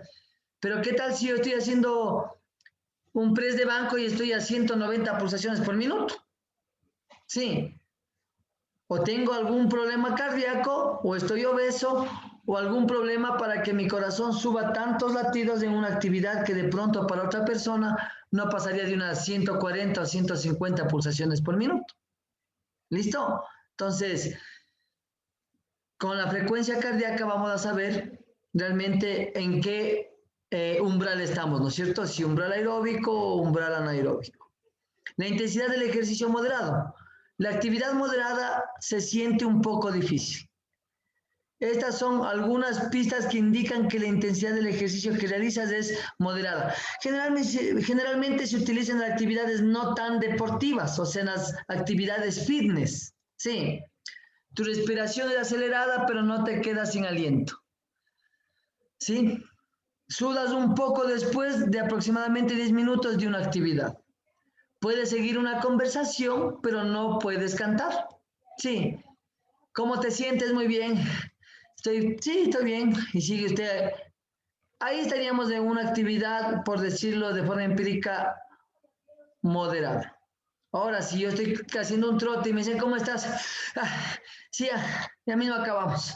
Y me comienzo a entrecortar, quiere decir que estoy ya muriendo. Que esa actividad para mí está demasiada. Entonces, pero es una forma muy empírica, ¿no? No realmente sabemos si es que realmente está en un umbral alto o es que las 10 cuadras que corrió casi le mata porque está en un estado físico terrible. Profe. Dígame. Buenas noches. Ahora se puede ver claro eso en los Juegos Olímpicos, ¿no? Como ejemplo, cuando llegan los primeros, segundos, algunos llegan y tienen todavía fuerzas y en cambio otros llegan ya y con las últimas. Entonces ahí se puede ver clarito, ¿no? Hoy que estamos en plenos Juegos Olímpicos. Claro, ahí se puede ver claro. Aunque también es mental, ¿no? Recuerden que Jefferson Pérez llega, cruza la meta y se desmaya. Todo el mundo le agarra. Sí, ahí viene en cambio el poder mental, ¿no? Que aunque el cuerpo esté a punto de desfallecer, él sigue, rompes el umbral del dolor, ¿no es cierto? Porque, bueno, yo no he corrido tanto como para sentirme desmayar, pero creo que llega un punto en donde rompen ese muro que llaman los atletas, ¿no? A los 30 kilómetros se pegan el muro Y el que no tenga fuerza mental, por más fuerza física que tenga, no va a llegar. Y llegan los que más, bueno, a ver, profe Michel, dígame usted si estoy equivocado o no, porque yo no he corrido tanto. Sí, profe, así mismo es el famoso muro, o la famosa pared que llaman, ¿no? Casi a todos, ¿no? O sea, no necesariamente, o sea, a unos puede ser por el kilómetro 30, otros pueden sentir en el 32, otros en el 38, en el 39, en el 40. Otros en el 20. Sí, otros en el 20. Pues ha pasado, ¿no? Ha sucedido que en los dos últimos kilómetros o en el último kilómetro pierde la competencia, a pesar de haberle llevado 200 o 300 metros de ventaja al que iba en segundo lugar. Simplemente no se puede, o sea, es como un carro, cuando se le termina el combustible y pues ese carro va rodando desde el kilómetro, como 8 o 10 kilómetros solo como dicen, con la viada, ¿no? O sea, si es terreno plano, va, y hasta que llega a un punto en que ya no dio más y se quedó ahí, y ahí, y pues ni para adelante ni para Ni atrás. para Así atrás. mismo sí, una vez me pasó, no, ni siquiera quería sentarme en la vereda, ni siquiera pude sentarme en la vereda, no tenía fuerzas ni para inclinarme y sentarme en la vereda. Ok, entonces, esto aunque no es tan medible de forma más tangible para poder medir, sabemos que si ya vemos a una persona que jadea, que ya, ¿no es cierto? Yo generalmente me doy cuenta cuando a veces dado bailoterapia, porque yo era profe de bailoterapia, cuando la persona se queda impávida y me queda viendo en la nada. Dice, uy, ya se va a desmayar. ¿No es cierto? Tuvo muy fuerte el ejercicio para esa persona. ¿Qué tan cansada está? No sabemos, pero podemos ir midiendo de esa forma un poco empírica, pero que sí nos va a servir para saber más o menos en qué estado estamos. También para entender, dice, la intensidad del ejercicio, la actividad vigorosa se siente desafiante. Estas son algunas pistas que indican que la intensidad del ejercicio que realiza está alta. Tu respiración es profunda y rápida. ¿Sí? Es sudas después de solo unos pocos minutos de la actividad. Ya estás sudando en los pocos minutos de la actividad. No puedes decir más que unas pocas palabras sin hacer pausas para respirar. ¿Listo? Entonces, son indicadores para que yo, si es que no tengo un polar, si es que estoy con personas que recién es, porque hay gente que dice, yo sí avanzo, y usted ya le ve que casi no puede ni hablar. Entonces hay que medirle, ¿no? Con tranquilidad, mañana tenemos otro día de entrenamiento, hoy no es el último día. También se puede calcular tu frecuencia cardíaca máxima restando tu edad, bueno, ya sabemos de esto, ¿no? Aquí he puesto yo el cálculo de fórmula de Carbonet, que nos ayuda un poquito a la frecuencia cardíaca y la intensidad. Y hay creo que hay otras fórmulas más, unas más exactas y otras con un poco más de falla, pero más o menos es la base que podemos tener, ¿no? Si es que somos de élite, pues ya no busque una fórmula, consígase un polar, una banda cardíaca y le va a dar el resultado que usted necesite. Sí, esto es más para gente que queremos hacer deporte, que somos deportistas, pero que no tenemos, por ejemplo, yo como culturista, ¿para qué necesito tanta frecuencia cardíaca? No necesito tanta, no digo que no necesito saber tanta exactitud. Pero si soy atleta, si soy ciclista, si soy velocista, me figuro que en muchos de los deportes, si soy patinador, estos que hacen carreras de patín, ¿no es cierto? Que son velocistas también en estas carreras de velocidad de patines, me figuro que sí necesitan toda esta, con más exactitud para sacarle provecho. ¿Listo? Entonces, pero ya sabemos que la intensidad. ¿Y cuál es la otra forma de medir la intensidad? ¿Quién me puede decir? Ya hemos visto bastante sobre la frecuencia cardíaca. ¿Cuál sería la otra forma de medir la intensidad?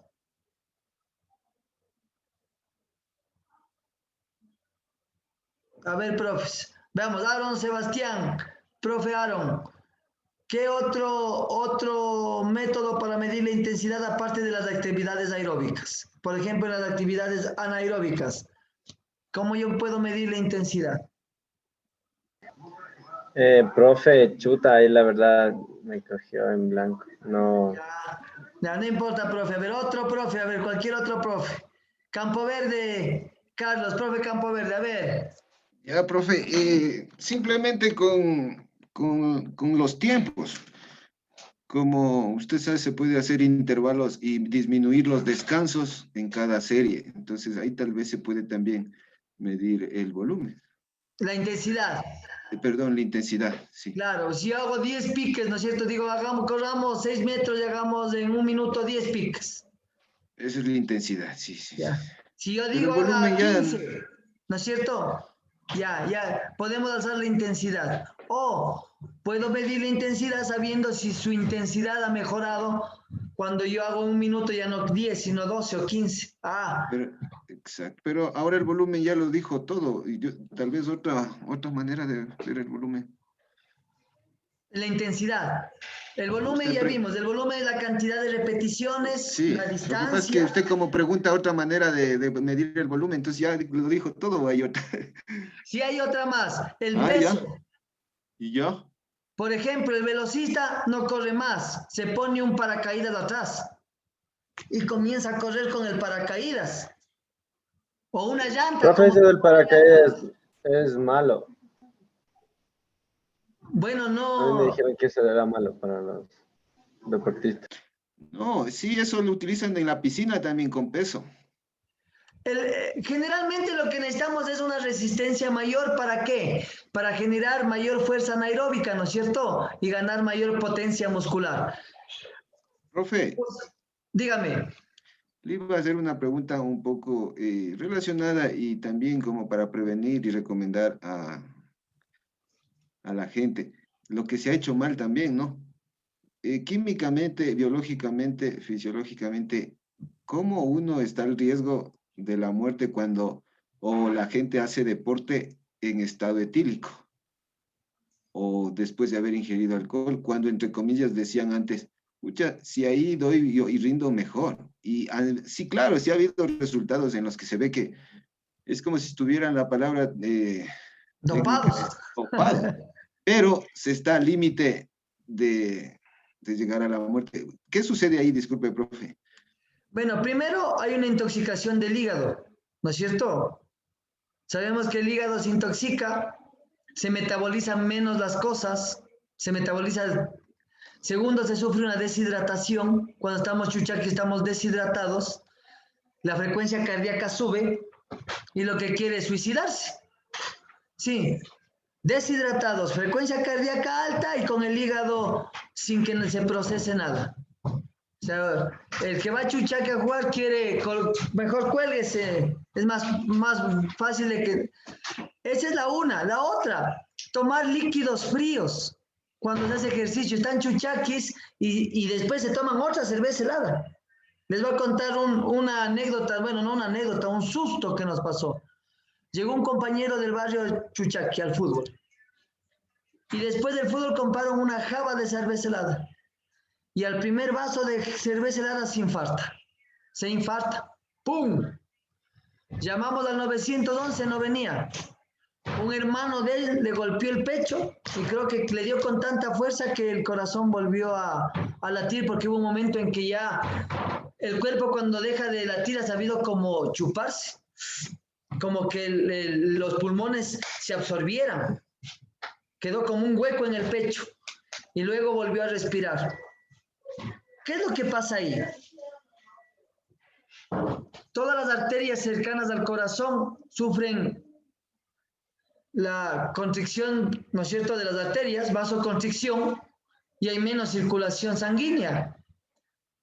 Aparte de eso, Chuchaqui, con una frecuencia cardíaca alta, luego deshidratado, se infartó, todavía vive. Le prohibieron como durante 1 año no hacer ejercicios porque le había dado un infarto. Era joven, no era, era más joven, era más joven que yo, o de mi edad, por ahí. Y en ese tiempo éramos jóvenes, porque pasó hace unos 10 años atrás. Yo tendría unos 32 años. Entonces, ¿cuál es el problema? Que cuando yo estoy chuchaqui estoy como amortiguado, ¿no? Mis sentidos están todavía sin uso, sin la percepción necesaria por la borrachera. Y lo que me va a causar a mí es que mi frecuencia cardíaca esté más alta, ya de por sí está más alta. Sí, recuerden que con la deshidratación la frecuencia cardíaca sube. Sí.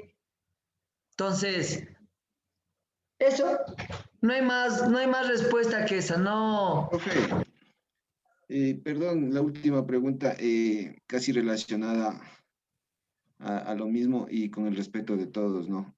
Somos adultos. ¿Es un tabú o tiene relación, afecta lo que a veces se conversa incluso entre amigos? Y, ejemplo, los futbolistas se concentran, deportistas de alto rendimiento, antes de competencias por el tema sexual. De tener relaciones sexuales. Claro. Antes de eso tiene implicación. ¿Cómo afecta eso? ¿Es por eso las concentraciones? ¿En qué disminuye? Generalmente hay un desgaste. Sí. Recuerde que dicen que para bajar de peso no hay mejor, y para el corazón lo bueno es tener relaciones sexuales. El nivel cardíaco sube, mayor deshidratación, todos los músculos se contraen. Entonces, no hay ciencia cierta de que tenga relaciones y ya no pueda jugar. No hay algo comprobado a ciencia cierta. Pero... ¿Sería el agotamiento también, profe? Claro, a menos de que se pegue un rapidito. Pero y por ejemplo, eso pasó con una selección profesional de fútbol, que fue, si no me equivoco, la de México, pero fue por el estrés que estaban, creo, al tope. Entonces el entrenador les metió a un burdel, fue. Y ellos quedaron campeón de ni sé qué campeonato, fue un campeonato, algo así fue. Y entonces en eso es famoso, se quedó ahí famoso, creo que era el Piojo Herrera, creo que era el que pasó. ¿Qué pasó? Sí, entonces, no está comprobado. Eso es pretexto nomás. Profe. Sí, perdón, solo quería decir algo, respondiendo a la interrogante de Carlos. Sí, o sea, no es malo, ¿no? O sea, ¿qué va? O sea, porque hay atletas o deportistas que se ponen un cinturón de, ¿cómo es? De castidad. Exacto, 1 mes, 2 meses antes. Entonces, o sea, ¿qué es lo que pasa cuando uno tiene sexo un día antes de una competencia o 2 días antes? Se relaja demasiado, o sea, el sexo le relaja y uno pierde agresividad, o sea, porque uno necesita estar tan agresivo para saber responder a cada ataque de los rivales. Un poquito de testosterona. Entonces, eso es lo que pasa, o sea, se vuelve como muy pasivo. Y... Es como ir a una piscina antes de la competencia. Eso, casi lo mismo, el mismo efecto de una piscina le causa que... En la piscina me relajo y llego a la competencia con los músculos relajados, ¿no es cierto? Relajados, exacto. O sea que en musculación, en fitness y en culturismo prácticamente eso es prohibido porque pierde testosterona, profe. No, porque a mí no me pasó nunca nada y yo a veces un día antes no pasa. ¿Por qué? Porque en el culturismo no tengo que correr, solo tengo que hacer así. Pero si claro, es que no es un deporte de resistencia. Claro. No, cuando es un deporte competitivo, o sea, cuando va a competir, ahí algún esfuerzo físico en donde haya fuerza o velocidad o resistencia, puede haber este tipo de relajamiento, aunque no es comprobado, ¿no? También depende de la alimentación. Si estoy bien alimentado, difícilmente por una noche me voy a quitar todo los 8 meses de preparación. No funciona. A menos que vaya, se quede toda la noche. O sea, Jorgito quiere hablar, Jorgito, en el tema del ciclismo se afecta. A ver, Jorgito, dele. Solamente, Carlitos, solamente les iba a proponer, hagan la prueba. O sea, por ejemplo, si un día salen a hacer bici y vayan a hacer una parte que sea bien dura, y luego al otro día a lo mejor pueden tener relaciones y salgan al día siguiente, y para que luego digan. No va a poder. Es uno de los deportes que más afecta a la relación sexual. Claro, depende. Claro, pero por ejemplo en el culturismo yo tengo Claro. que hacer así. Yo tengo que correr. Entonces, también depende de la actividad, ¿no? Si es que voy Claro, muy profe. relajado, me va a afectar.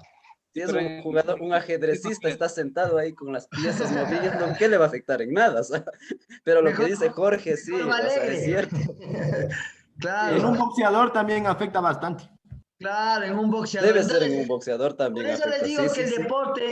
el deporte no es una regla. No, dice Franklin. Ya.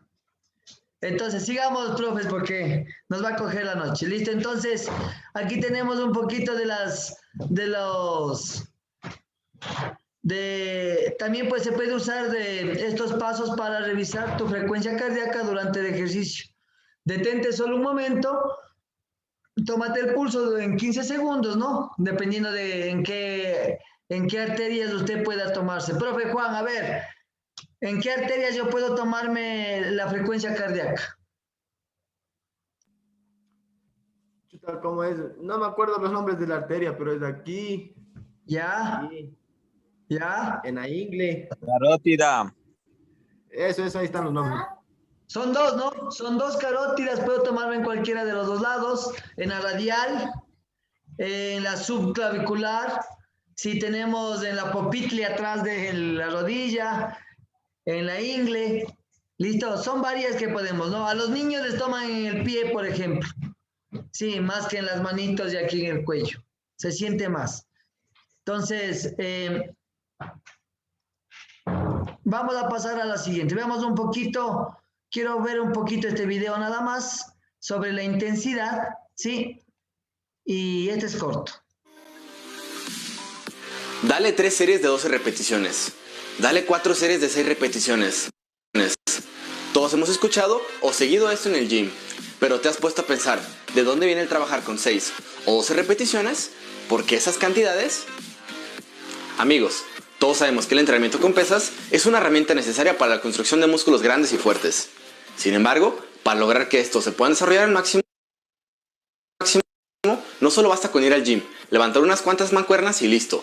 Hay que entender que si queremos sacar el máximo provecho al gym, necesitamos de aprender a estructurar nuestro entrenamiento. Para poder hacer esto, es importante entender al 100% las variables de entrenamiento, que dentro de todas estas, las 3 en las que más nos debemos de enfocar son la intensidad, el volumen y la frecuencia.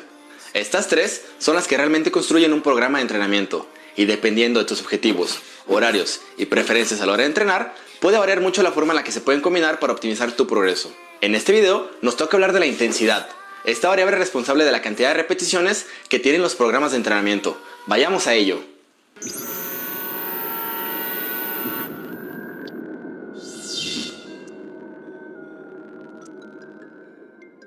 Eon Protein, a base de amaranto, le brinda a tu cuerpo y ganar. De forma muy simple, es la carga o peso con la que trabajamos en el gym. El peso que podamos levantar en un ejercicio determinará la cantidad de repeticiones que podamos hacer. Si trabajamos con un peso muy elevado, solo seremos capaces de hacer pocas repeticiones, mientras que si trabajamos con un peso bajo, podremos sacar más repeticiones. Decidir la carga con la que trabajaremos en nuestro entrenamiento dependerá directamente del objetivo que tengas, en donde los principales siempre suelen ser ganar fuerza y ganar masa muscular. Principio de especificidad. Lo primero que es importante de entender es algo conocido como el principio de especificidad, que básicamente dice que con el fin de lograr un objetivo específico necesitamos entrenar especialmente para ello. Por ejemplo, si quieres ser bueno levantando cosas pesadas, entonces tienes que acostumbrarte a levantar cosas pesadas. O por el otro lado, si quieres ser bueno corriendo largas distancias, tienes que entrenar para correr largas distancias y aguantar. Sin embargo, este principio no está directamente relacionado al objetivo de ganar masa muscular, por lo que no existe un entrenamiento exacto o perfecto para lograrlo. Es decir, se puede ganar masa muscular trabajando tanto con cargas pesadas como moderadas o ligeras, por lo que no te tienes que casar con un rango de repeticiones exacto. Caso que en un powerlifter no aplica. A él de nada le servirá entrenar haciendo 50 repeticiones si en sus competencias solamente le piden una. Por lo que si tú eres una persona que ve el entrenamiento de gym como algo así, olvídate de esto. Los estudios muestran aumentos de masa muscular muy similares en todos los casos, ya sea que entrenes con 2, 10 o 24 repeticiones. Entonces, ¿por qué se suele utilizar los rangos moderados? La cuestión importante aquí es la eficiencia a la hora de entrenar. Si solo nos enfocamos en trabajar con cargas ligeras, debido a que cada repetición da un aporte muy pequeño de esfuerzo, para realmente lograr un estímulo muscular, tendremos que estar llegando al fallo en cada serie, momento en donde apenas estaríamos utilizando todas las fibras musculares. Sin embargo, los estudios muestran cómo al hacer esto, en cada serie, de cada ejercicio, las personas han mostrado un disconfort muy elevado y hay gran incidencia en gente vomitando después de los entrenamientos. Y por el otro lado, si solo trabajamos con cargas elevadas, a pesar de sí mostrarse el mismo desarrollo muscular y mayor fuerza, en un estudio del Dr. Schoenfield mostró cómo en el grupo de personas que solo entrenaban pesado, los entrenamientos eran mucho más largos porque se requería mayor descanso. Las personas experimentaban más dolor de articulaciones y cansancio, y hubo muchas personas que se retiraron debido a lesiones. Entonces, ok, a pesar de que sí se ha mostrado que entrenar con ambos rangos produce un crecimiento muscular similar, ninguna de las dos termina siendo tan cómoda como mantenerse en un rango moderado, ya que si trabajamos en el rango de 6 a 12 repeticiones, estamos moviendo pesos moderadamente elevados, con lo que también podemos ir ganando fuerza. Se requiere de menos tiempo de recuperación que entrenando pesado, por lo que las rutinas son más cortas. No se tiene que llegar necesariamente al fallo para estimular lo suficiente el músculo, a diferencia de entrenar con cargas ligeras. Tenemos menos capacidad de lesionarnos o lastimarnos las articulaciones. Tenemos un balance muy bueno entre tensión mecánica y estrés metabólico, mecanismos de la hipertrofia. ¿Cómo medir la intensidad? Ahora, ok, ya entendimos sobre los rangos de repeticiones y sus ventajas, pero ¿cómo saber realmente el peso con el que debes de trabajar una serie? Una de las formas más comunes de medir la intensidad es con el porcentaje de una repetición máxima. Esto consiste en buscar el peso máximo que eres capaz de mover en un ejercicio sacando una repetición. Si por ejemplo te pruebas en press de pecho y consigues hacer una repetición con 100 kilos, este será tu 1RM. Conociendo este número, se podrán utilizar tablas de comparación, válidas para la mayoría de personas. Si por ejemplo 100 kilos es tu 1RM, siguiendo la tabla, con 80 kilos podrías sacar alrededor de 7 a 8 repeticiones antes de fallar. Sin embargo, no siempre es recomendable calcularlo así, especialmente para novatos, debido a que el usar tu máximo esfuerzo podría llegar a ser peligroso y te podrías lastimar, por lo que otra alternativa es usar alguna fórmula para calcularlo, como la de Bersicki. En este caso, tú puedes agarrar un peso X, por ejemplo 75 kilos, y darle una serie hasta el fallo. Si pudiste hacer 10 repeticiones antes de fallar, puedes calcularlo con esta fórmula, y podrías así conocer tu 1RM, lo que nos daría 100 kilos. ¿Por qué es importante entender el RM y aplicarlo? Entender esto es una de las cosas que más importan a la hora de entrenar, ya que si conoces tu máxima capacidad de trabajo, puedes realmente planificar un entrenamiento a partir de esto. Si por ejemplo quieres trabajar en un rango de 6 a 12 repeticiones y sabes que tu 1RM son 100 kilos en press de pecho, siguiendo la tabla, sabes que más o menos deberías trabajar con pesos entre 70 a 80 kilos. Si un día quieres entrenar para fuerza, sabes que puedes hacerlo entre 85 a 100 kilos. Teniendo ese entendimiento sobre tu capacidad, puedes ir trabajando para mejorar en estos pesos. Buscar esta progresión es vital para no estancarse y seguir haciendo crecer los músculos. En cambio, si simplemente vas por la vida sin conocer tu máximo potencial o RM y te la vives entrenando sin organización, ¿en qué momento vas a buscar o tener esos nuevos estímulos necesarios para progresar? Recuerda que la planificación es clave. Entonces, ¿qué podemos concluir de la variable de intensidad? Nea, muéstranos un resumen de la información. La variable de intensidad hace referencia a la carga o peso con el que trabajamos un ejercicio. Si queremos ser más fuertes, hay que enfocarnos en trabajar a bajas repeticiones. Pero si queremos ganar masa muscular, podemos entrenar con cualquier rango que queramos, solo que el rango más eficiente es el moderado. Una recomendación general es hacer un 60 a 75% de tu trabajo en este rango y llenar lo restante de una combinación de trabajo de fuerza y resistencia muscular. Es importante tener un punto de partida como lo es el RM. Si no sabes tu máxima capacidad de trabajo, difícilmente tendrás tu entrenamiento organizado, por lo que será muy difícil ir progresando. Una recomendación para este último punto es dedicarle algunos entrenamientos a los cálculos de RM mínimo en los ejercicios básicos. Conociendo los pesos con los que debemos de trabajar, podemos planificar nuestra rutina para tratar irlos mejorando y mantener el principio de carga progresiva. Hasta aquí el video de la semana, amigos.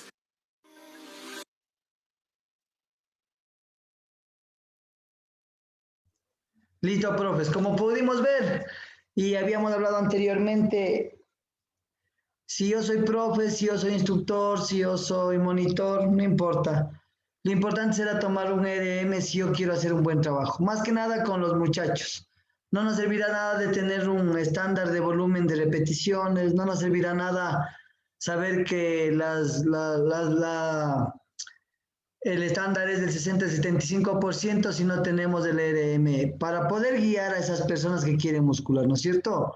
Entonces, si yo tengo a alguien que quiere muscular, que le gusta, que quiere entrar en el culturismo o entrar en la actividad de fuerza, o quiere simplemente muscular, yo tendré que al mes y medio hacerle un test de un ERM y plantearle el entrenamiento que él va a hacer. Sería lo más responsable. De lo demás, estaríamos trabajando, como dicen normalmente, a golpes de ciego, a ver qué nos resulta. Entonces, siempre para algo tenemos los tests, ¿no es cierto?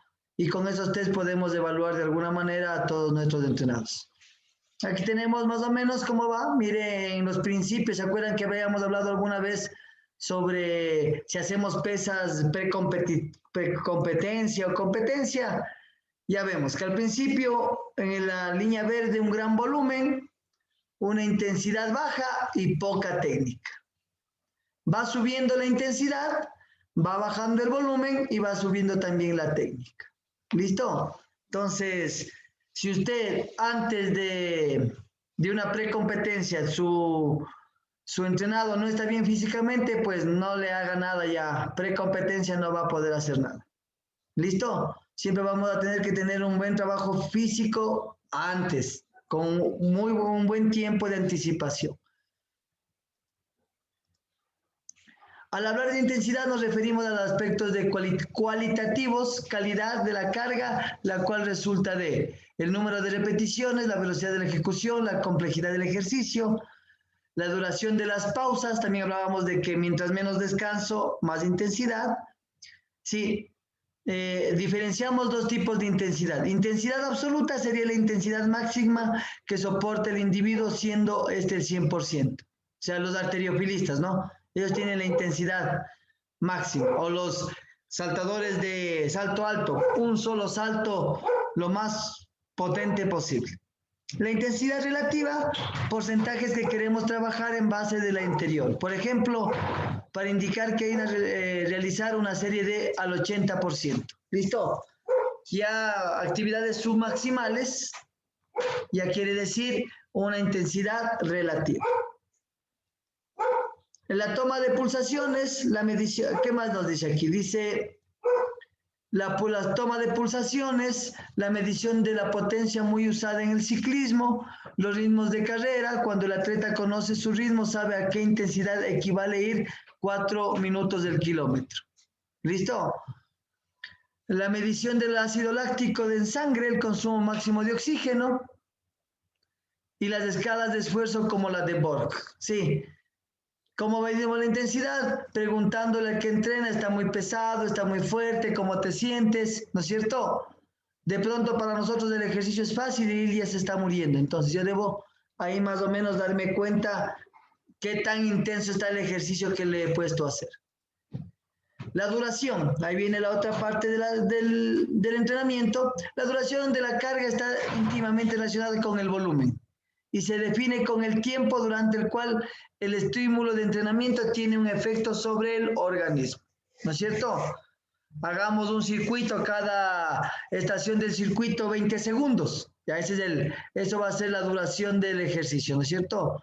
5 estaciones o 3 estaciones, 60 segundos, sabemos que es 1 minuto, esa sería la duración. Entonces dice, ¿cómo es lógico? A mayor intensidad del estímulo, menor capacidad para soportar larga duración. Eso quiere decir, a mayor volumen, menor intensidad, ¿no es cierto? Y a mayor intensidad, mayor volumen. Un trabajo excesivamente largo y de gran intensidad no será útil, ya que sus efectos alcanzarán valores límites o sobreentrenamiento. La duración es demasiado corto, puedo no llegar al estimular el organismo, no alcanzar el umbral mínimo de excitabilidad según la ley de los umbrales. Entonces, como nos decía alguna vez el profe, si yo quiero llegar a hacer 10.000 metros, lo que sea, no voy directamente a los 10.000 metros, sino voy haciéndolo progresivo, ¿no es cierto? Hasta poder llegar a un rango que yo necesito llegar. Entonces no quiere decir que el que más corra, como decía el profe, que les tenía 3 horas corriendo, era el que más corría, no, al mes terminaba fundido. ¿Listo? Entonces, llevarnos claro eso, ¿no? No es el que más peso alza, no es el que más repeticiones hace, no. Con un test y vemos el tipo de estímulo que podemos conseguir. Si la duración es moderada o normal, ¿sí? Hará que se cumpla el síndrome general de la adaptación, entrando en el organismo en la fase de alarma. Posteriormente se adapta al esfuerzo entrando a un estado de equilibrio con mayor capacidad de esfuerzo. ¿Qué quiere decir? Que el mejor trabajo es el trabajo intermedio como adaptación y luego para poder o aumentar las cargas o la intensidad. Profe. Dígame. Disculpe, ¿le puede volver a la diapositiva anterior, profe, para tomarle una captura? ¿En esta? La otra más. Una más. Ahí, profe, un ratito. Ya. No, se pasó. Ahí, profe. No, ahí. Mucho. La anterior. Ahí, profe. No, ya. Mucho. Vuelva, alumnita, profe. ¿Cuál? ¿Esta de aquí? ¿Escala de esfuerzos? No, profe, se pasó. Antes. La duración, la diapositiva. La diapositiva de la duración, profe. De la duración. Profe, pero esas diapositivas sí nos está subiendo a la plataforma, ¿verdad? Sí, esto le subo ahí, profe. Ya, esa es, ya. Ya. Ya, gracias, profe, muchas gracias. Se le va a subir, muchas gracias. Ahí lo tomo. Ya. ¿Cuál es la ley del umbral? Saber cuáles son nuestros umbrales, ¿no es cierto? Vemos que tanto en el umbral aeróbico para quemar grasa, también vemos que en el umbral anaeróbico, pero para muscular, estamos entre el 60 y el 75% más o menos. ¿Listo? Son muy similares o son iguales los porcentajes. Sabemos que muy débil no hay ningún cambio fisiológico y que muy fuerte lo que hacemos es un desgaste innecesario o un sobreentrenamiento. Entonces no hay mejor actividad que la de un trabajo óptimo o intermedio. ¿Listo? Podemos hacer picos también, ¿no? Yo creo que se trabaja mucho en algunos deportes hacer picos y bajar. Entonces, en este caso, intervalos. Se trata de una teoría del estrés, dice, se trata de una respuesta adaptativa y no específica del organismo a toda causa que pone en peligro su equilibrio biológico. ¿Sí? Bueno, la densidad, el estímulo, se caracteriza por la relación que existe entre la carga y la recuperación. Sí, la recuperación puede tener unas funciones en el proceso de adaptación. Primero, para eliminar el cansancio, descanso completo. Segundo, para efectuar los procesos de adaptación, descansos eficaz. Sí, el primero generalmente se utiliza mucho en el culturismo y hago press de banca, hago pecho, hago bíceps y descanso casi 8 días. O sea, repito la siguiente semana, hago una vez por semana el músculo. Tengo un descanso completo. Sí. Y en el segundo, para efectuar los procesos de adaptación, generalmente ya en las actividades como el atletismo y en otros deportes en donde damos pausas y volvemos a repetir el ejercicio, con la idea de que se genere una recuperación, pero vuelva a haber un desgaste físico. La densidad del estímulo es la relación entre el tiempo de estímulo y el reposo dentro de una unidad de entrenamiento. Lo que decía ahorita. Hacer una actividad o hacer un press de banca, descansar 1 minuto, 30 segundos y volver a repetir la actividad. La densidad es una característica del estímulo y de duración, la disminución del tiempo de recuperación entre varios estímulos. Ocasiona fenómenos de acumulación de fatiga debido a una insuficiencia de recuperación, originando situaciones de esfuerzo que modifican algunos aspectos de la especificidad y que, si bien no modifican algunos aspectos de la especificidad y que bien no modifican los caracteres anteriores descritas. Permiten variar la eficacia del entrenamiento. ¿Sí? ¿Qué quiere decir esto? Que las pausas pequeñas o cortas, como por ejemplo cuando hacemos resistencia a la velocidad, ¿no es cierto? En vez de dar pausas completas, damos pausas intermedias para ganar mayor resistencia.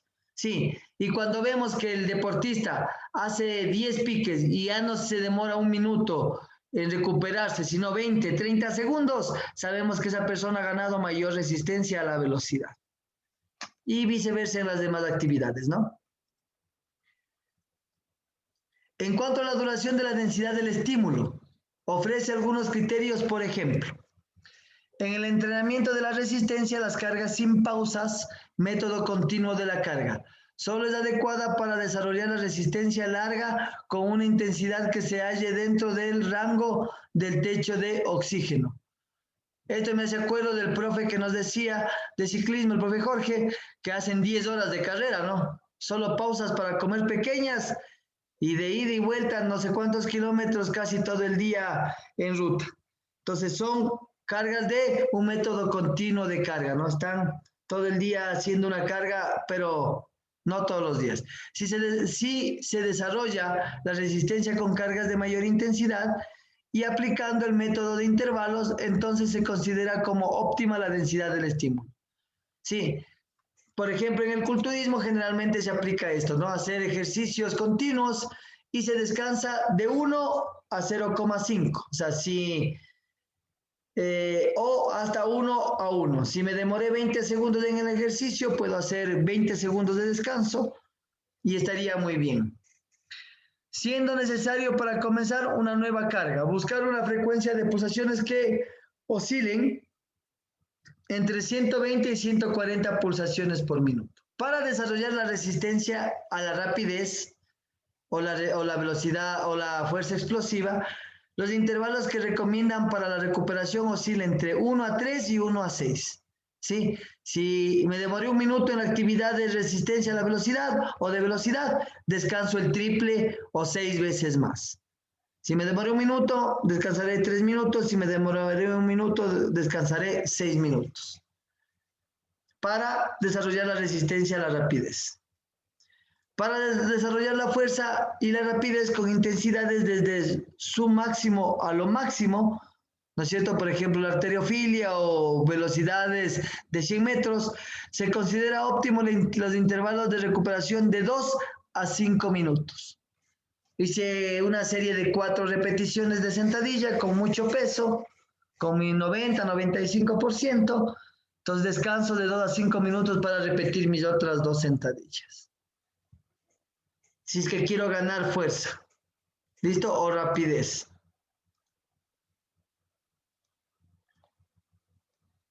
Por otra parte, Harry, en 1973, sugiere para el entrenamiento por intervalos las siguientes recomendaciones. Solo mediante una secuencia correcta de la carga y la recuperación se logra un efecto óptimo en el entrenamiento. El intervalo entre cargas en una cantidad de entrenamiento es regularmente largo, tanto mayores sean las intensidades y la duración del estímulo. En la medida que va aumentando la capacidad de rendimiento, se van reduciendo los tiempos de recuperación. Sí, en la medida que van aumentando las capacidades de rendimiento, se van reduciendo los tiempos de recuperación. Cargas de recuperación son las que garantizan el restablecimiento de las diversas modificaciones que han tenido lugar en el organismo del atleta como consecuencia del proceso de entrenamiento, que se combinan frecuentemente cuando el periodo de preparación es muy largo, que prosigue después de la competencia o en ocasiones, que tanto el volumen como la intensidad son relativamente bajos en comparación con el nivel de los atletas, ¿sí? Entonces quiere decir que cargas de recuperación nos dice que son cargas mínimas, que no está que el atleta tranquilamente lo puede realizar, que son entrenamientos largos, pero que nos ayudan a restablecernos de alguna actividad anteriormente más fuerte. La relación de este componente Gross expone los siguientes ejemplos a través de los diferentes métodos empleados. Tipos de entrenamiento y características de los descansos. ¿Listo? Ahí podemos también ver o manejar las intensidades. Entrenamiento según el método estándar en cadena, asegurar la regeneración completa en el organismo. Entrenamiento según el método de intervalos, deben asegurar el retorno después de los ejercicios alrededor de los 110 y 30 pulsaciones por minuto. Quiere decir que si un deportista estuvo en 180, 170, cuando él llegue a 110 o 130, otra vez debemos realizar los intervalos. Entrenamiento según el método estándar continuo, no existen descansos. Hacer un circuito continuo, ahí no hay descansos, sino para pasar otra vez al circuito. Entrenamiento para aumentar la fuerza, máxima explosiva y velocidad, recuperación completa o casi completa. Si hice en 20 segundos 10 piques, pues tengo que, o me demoré 1 minuto y medio en 10 piques, yo tengo que hacer otra vez 1 minuto y medio de descanso, o 3 o 6, sí, dependiendo de qué tan fuerte haya sido, o casi completa. Puedo hacer, descansos incompletos o recuperación incompleta. La duración y la naturaleza de los intervalos de reposo. La duración de los intervalos de reposo debe estar también en función del objetivo preferencial de la sesión. El punto de referencia más utilizado para planificar la duración de los intervalos es la frecuencia cardíaca. La restauración de las capacidades de trabajo muy a menudo se produce de manera paralela a una disminución de la frecuencia cardíaca. Por ello, se fija habitualmente el reinicio del ejercicio en el momento de retorno de la frecuencia cardíaca a un valor dado. Carácter del descanso. Dedicar el tiempo de descanso a la práctica de otras actividades. Descanso activo. Por ejemplo, el descanso activo es uno de esos medios de utilizar. El mismo consiste en cambiar de actividad. Este proceso fue estudiado por Sechenov, quien demostró que la recuperación de la capacidad de trabajo se logra con mayor rapidez cuando nos auxiliamos de actividades colaterales diferentes a la práctica sistemáticamente por el sujeto objeto de entrenamiento y por consiguiente con otra intención. Por ejemplo, en mi caso yo hago un circuito, en el baloncesto hacemos un circuito y hacemos un descanso de 2-3 minutos lanzando el balón hacia el aro, haciendo lanzamientos. Sí, no hacemos, nos vamos a sentar todos a descansar, no. Hacemos lanzamientos y luego volvemos a las actividades del circuito si son de fuerza o de velocidad. Y así hacemos un descanso activo. Sí, que se recuperen, pero que no haya la pausa completa. La organización adecuada y correcta dosificación del descanso activo proporciona no solo una abreviada recuperación, sino también una eficaz y posterior entrada al trabajo. Las características de las actividades que forman el descanso activo están en dependencia de las individualidades del deporte. Se recomienda la utilización de carreras con tareas dirigidas y en situaciones especiales para los juegos deportivos. Los juegos deportivos con reglas especiales para los deportes de combate, así como para los de resistencia. Así como permanecer y desarrollar estas actividades en salas o lugares al aire libre, protegidos del sol, sombra o de árboles. El alto consumo de líquidos ricos en oxigenación durante estos procesos constituye una sugerencia. Los ejercicios en el agua son recomendables por su marcado efecto recuperativo sobre el sistema nervioso central. Recomendamos que la recuperación transcurra con mayor intensidad cuando existen emociones positivas. Por último, nos referimos al masaje con medio de recuperación por el efecto que provoca en la musculatura esquelética y en el sistema nervioso como elemento excitador e inhibidor a partir del correcto empleo de sus manipulaciones. Sí, ahí quería yo hacer una pregunta al profe Jorge. ¿Dónde está el profe Jorge?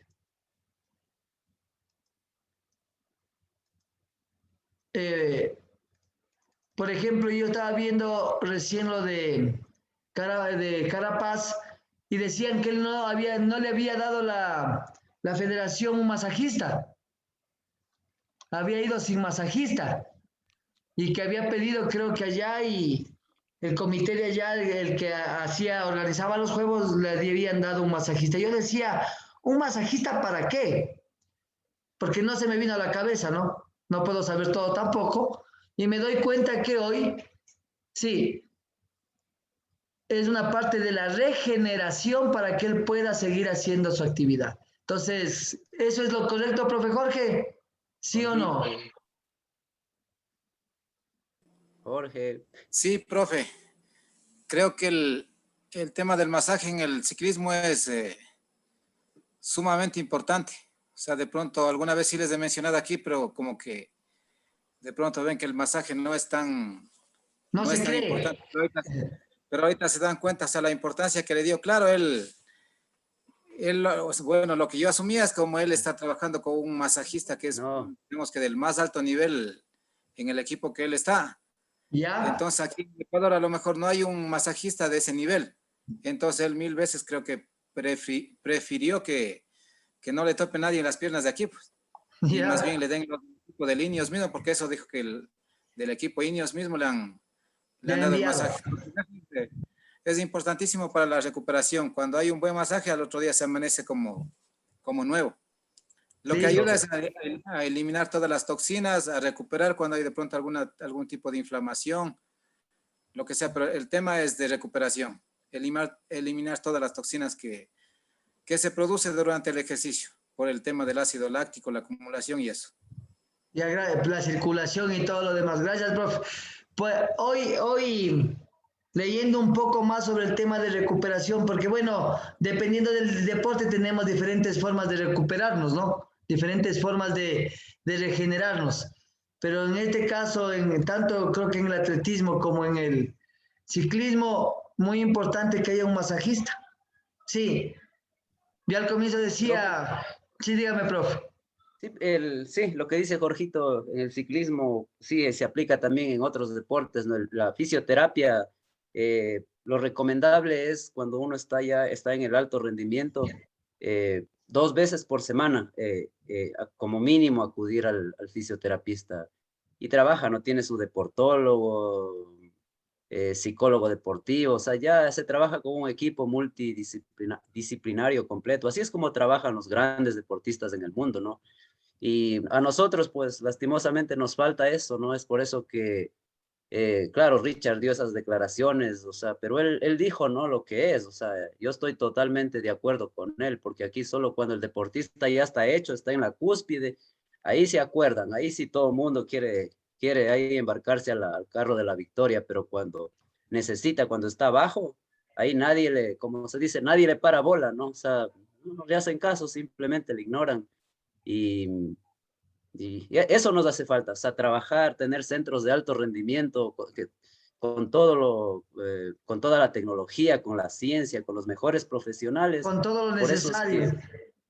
Eso no tenemos. Entonces, si conseguimos una medalla de oro a los 25 años, es justamente por eso, ¿no? Porque nos falta muchísimo por hacer aquí sí, eso es lo que yo hablaba, que no se puede coger campeones a río revuelto.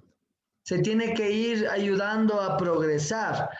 Y no porque se gane la medalla, porque ese es el objetivo, que haya alguien que forme. Sí. Y lo peor es que sí tenemos madera para eso. Sí. Tenemos mucha madera para eso, pero no nos forman. Quieren que ya estemos campeones para ahí decir el señor es del Ecuador. Y no funciona así tampoco. No funciona así. Y no solo funciona no por sentirnos vanagloriados, sino porque entonces no vamos a poder generar campeones como deberíamos generar y como debemos generar. Sí, pero bueno, esa es otra historia ya un poco más larga.